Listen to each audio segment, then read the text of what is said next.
Hace años que mi vida ha transcurrido entre la vigilancia nocturna de las calles y el constante enfrentamiento a la inseguridad que parece crecer con cada jornada. La rutina de patrullar barrios solitarios me había acostumbrado a un silencio inquietante, hasta que, ante el aumento de la violencia, me vi forzado a buscar nuevas oportunidades. Fue entonces cuando, gracias a un viejo amigo, conseguí empleo en una antigua institución, un edificio que, según decían, guardaba secretos oscuros en cada uno de sus pasillos. Antes de firmar el contrato, me advirtieron con tono serio que, en ocasiones, se había visto la aparición de una niña en los rincones más recónditos del lugar. Me insistieron en que, si alguna vez la veía, debía mantener la calma y no dejar que el miedo se apoderara de mí, al menos durante el turno de la mañana. Durante meses, ese aviso pareció una mera leyenda urbana, un rumor destinado a espantar a los inquilinos, y mi turno matutino transcurrió sin mayores sobresaltos. Sin embargo, medio año después, me asignaron el turno nocturno y fue entonces cuando todo cambió. La primera noche en que me adentré en el edificio después del anochecer, la atmósfera era irremediablemente distinta.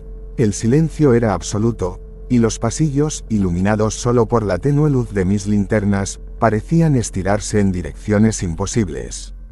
Esa noche, alrededor de las 10, mientras subía al penúltimo piso para realizar la revisión rutinaria, un sonido repentino como pasos acelerados rompió la quietud. Mi corazón latía con fuerza, y sin dudarlo, me apresuré, convencido de que alguien se había quedado para perpetrar algún acto delictivo. Aún así, tras recorrer cada rincón con mi linterna, no encontré evidencia alguna de presencia humana. Justo cuando creí haber tranquilizado mis nervios y me disponía a bajar, el eco de unos pasos se repitió, seguido de una risa infantil, sutil pero penetrante. Ese sonido me heló la sangre, era la misma advertencia de la niña espectral de la que me habían hablado. Con el corazón a punto de estallar, corrí de regreso, sintiendo que cada escalón retumbaba en mis oídos. Al llegar al primer piso, encontré a Freddy, otro vigilante, quien al verme pálido y tembloroso, se acercó preocupado. Entre palabras entrecortadas, le relaté mi experiencia en el penúltimo piso. Freddy, con una sonrisa enigmática, me explicó que muchos guardias habían presenciado lo mismo, la aparición de la niña que rondaba los últimos niveles del edificio. Me preguntó si había oído hablar de ella, y aunque mi respuesta fue un asentir incrédulo, el miedo seguía latente en mis ojos.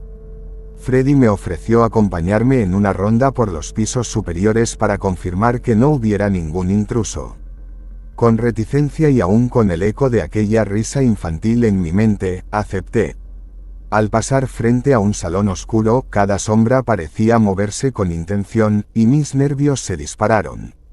Freddy, a pesar de su habitual calma, también notaba algo extraño en el ambiente, pues en cada recodo se percibía un aura de melancolía y pesar que helaba la sangre.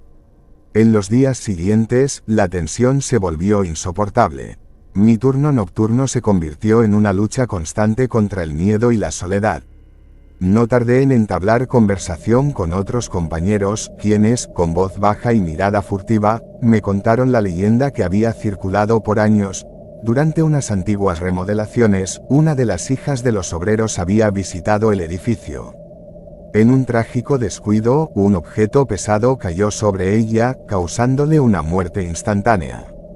Desde entonces, su espíritu, incapaz de abandonar el lugar, vagaba por los últimos pisos, manifestándose en momentos de silencio y oscuridad. Esa historia, repetida en susurros en los pasillos, se fue incrustando en mi mente. Cada noche, mientras recorría los largos corredores, sentía que la presencia de la niña se hacía más intensa.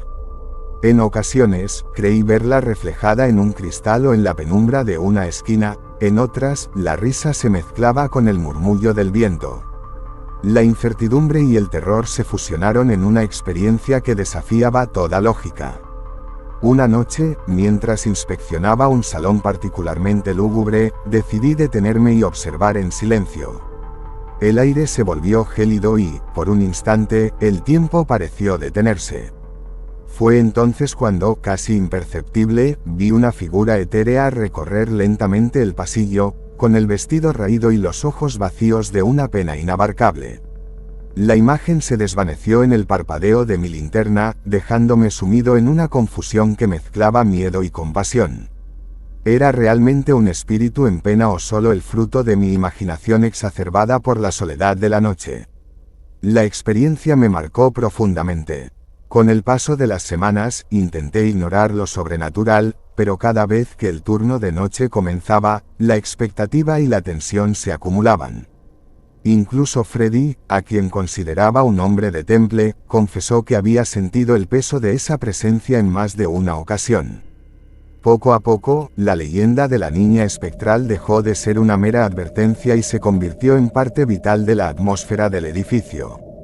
La historia se transformó en un enigma personal, una mezcla de terror psicológico y melancolía sobrenatural que se fundía en el aire frío de cada noche de guardia. Así, entre rondas y susurros en la penumbra, comprendí que no se trataba de un simple rumor, sino de una presencia real, atrapada entre el pasado y el presente, que buscaba ser recordada. Cada noche, la institución se convertía en un escenario donde el tiempo se distorsionaba, y en el eco de una risa infantil se revelaban secretos que ni la luz del día podía disipar. Esta trama, que comenzó como una simple advertencia, se transformó en el relato de una existencia marcada por la dualidad entre la vida y la muerte, lo real y lo imaginario. Y aunque nunca logré desentrañar por completo el misterio de la niña espectral, su imagen quedó grabada en mi memoria, recordándome que en la oscuridad, a veces, lo inexplicable se vuelve inevitable.